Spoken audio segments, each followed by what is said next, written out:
বুঝলাম না রে বাবা, এরকম খোলামেলা ভাবে টানাটানি করতেছেন কেন? বলতেন চিপায় যাইতাম। লজ্জা সরবে কি মাথা খাইছেন? আরে বিয়াল, মাথা তো আপনি অলরেডি খাইছে। কবে? এই বাড়িতে আসার পর থেকে দুইবার টাকা না দিয়া চম্পট দিছেন। ওটা কথা বাদ দে, মাল তরে উঠে জল। কি করতেছে? আমার অপরাধটা কি?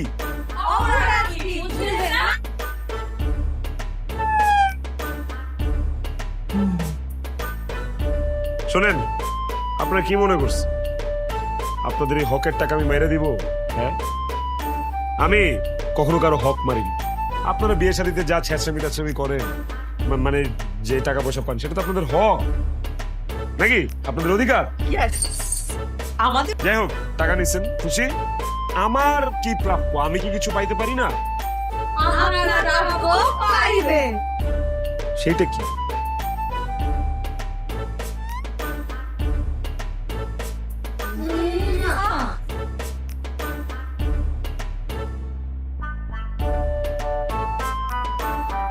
মাথা উঠে চলে গেল রে।